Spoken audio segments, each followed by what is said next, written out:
What's up, everybody, and welcome back to A Beer a Day with TK. It's a nice, cool fall afternoon here in Findlay, Ohio, and I'm hanging out in the beer shed, getting ready to check out a new beer. Now, the beer I have today was sent to me by my man Pete, so before I begin, Pete, thanks for sending the beer, my brother. Greatly appreciate it. Because of guys like Pete and Wayne Allen who send beers out, and my man Anderson who's always picking up stuff for me, I get to try new beers and it doesn't bankrupt me. Now, the sad thing is, without guys like that, I'd have to open an OnlyFans page, and that would be creepy, and nobody really wants that to happen. So, big shout out to Pete. Thanks for everybody who sends me beers and hooks me up. Really appreciate it. The beer today that I have is from Southern Tier Brewing. They're out of Lakewood, New York. And this is a Nitro Coconut Truffle Imperial Milk Stout. And this says it's part of the Blackwater series. So I went to the website to see what was the Blackwater series all about. Is this simply paying homage to the Doobie Brothers? Or is there something else going on? It looks like there were 3 beers in that category. A Creme Brulee Nitro Stout, a Nitro S'more Stout, and then this one. So I'm guessing Blackwater basically means, obviously, they're all dark beers. That's what we're going with. See what we have here. Brewed and canned by Southern Tier Brewing, Lakewood, New York. So, as I've been hooking up other states, Texas now has the Stone Cold Steve Austin. Anything American that boasts they're made in America gets the Hacksaw Jim Duggan. I'll abandon wrestling to prove I have more in the repertoire than just wrestling stuff. Today they're going to get a Bobby Bonilla. The New York beers get Bobby Bonillas from here on out. Anyway, this one here is 10% ABV, so this is a big boy. The other ones I did today were kind of light. And the ratings on this are out of this world. Untapped 4.13, Beer Advocate 4.25, aggregate score 91 outstanding. So this is, like I said, 10% ABV, 25 IBUs. Ale with sea salt, dark chocolate, and natural chocolate and coconut flavors. Now, I will say this. All of that is super enticing. Coconut is a flavor I'm a bit weird with. I don't hate it. I'm not a huge fan of it.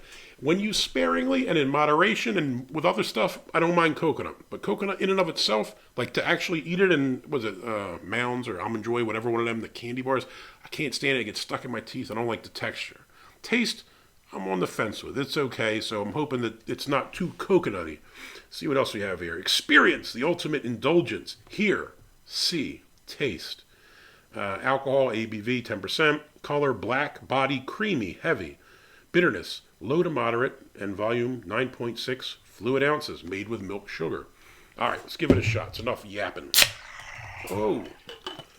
So it's a nitro. Let's give it that hard pour, like my man Brian the Beer Snob does down at the Hard Pour Pub. I think I forgot for a split second it was a nitro beer, and when I heard that big snap, I panicked and thought it was going to go everywhere. How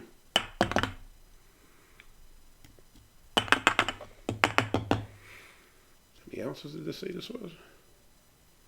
9 ounces. There must be... I'm going to have to cut this boy open. I'm going to cut it open, and I'll put a picture down on the bottom. I'm guessing there's one of the little nitrogen containers in the bottom, but that looks like 2/3 of a beer, huh?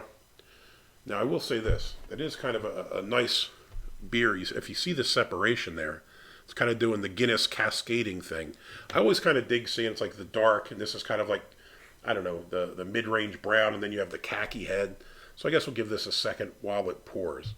Now, again, I get it. It's 10% ABV, so you're not really going to get 12 ounce in the can. I know you see this at a lot of breweries. Whenever you order a higher ABV beer, they tend to give you the smaller glasses, right? Like you get a snifter or something like that. So maybe that would have been a more appropriate glass to pour this in. Now, I should have read that it said it was 9.6 ounces, and I would have done that. I'm on the fence with that, man. I mean, you pay more for those beers generally and get less. And I get it, it's a higher ABV, but I don't know that directly equates to it costs more. I mean, I get it from a legal perspective. I went to law school, I'm not dumb. I understand if you start giving people 16-ounce glasses of 10% beer, it's going to end poorly and you're going to get your pantsuit off. But I think as a consumer, I don't know, sometimes I feel a bit ripped off when you get that tiny glass and you're paying a lot of money for it. But, all right, it's settled. This is a thing of beauty. If I break out the chart here, we're going high on there. I mean, this is black, 39 or something like that. Head, we probably got a finger's worth of nice tan, khaki-ish colored head. Looks really good. Looks nice and smooth. Let's give it a sniff. You do pick up the coconut on the nose. Just kind of smells like coconut and maybe a bit of a chocolatey kind of presence, cocoa kind of thing. I will say the coconut's not overpowering, so it's not worrying me as much. You do definitely pick it up, but it's not heavy. All right, let's give it a shot.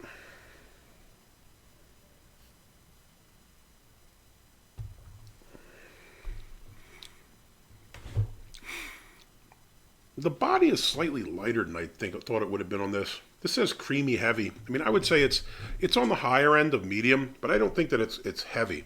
Um, I don't know. Maybe it's just I drink a lot of stouts. I mean, I remember the first time I had a Guinness, I thought it was the heaviest beer in the world. Now, for me, I mean, they're like water. It really doesn't do a lot.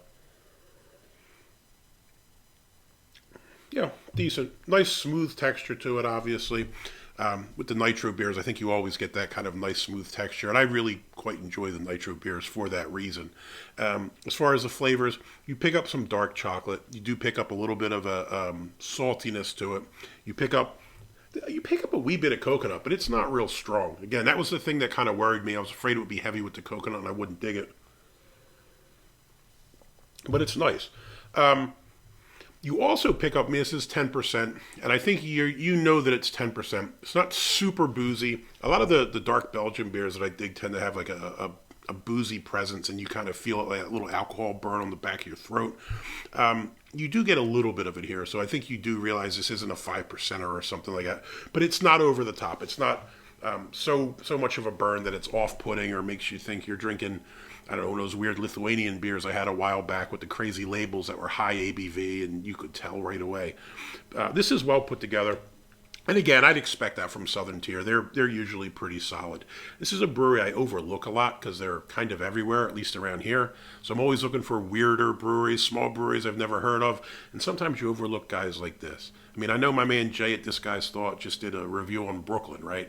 Brooklyn is probably one of the first well, not the first, but one of the more recent craft breweries that you could get their stuff kind of everywhere. I mean, I guess the originals would have been Sierra Nevada, Anchor Steam, those folks. But for me, they're in that same kind of category. You see Southern Tier a lot, so maybe I don't appreciate them as much as I should. But after drinking this, I think I'll probably hunt down a few more. So for me, big thumbs up on the Nitro Coconut Truffle. Solid beer. Thanks, Pete, for sending it out, and I'm thrilled to be able to give it a shot. Hopefully you liked the video. If you do, give me a thumbs up, hit that like button. If you want to see more videos like this, please hit subscribe. And as always, got any comments or questions, jump in down below. Have you tried this? This should be pretty widely available. There's probably some folks out there that have had this. Let me know what you think about it, or one of the others in the Blackwater series. There's the creme brulee one and the s'mores one. They might be worth giving a shot. Maybe I'll see if I can hunt those down. Hey, till next time, cheers.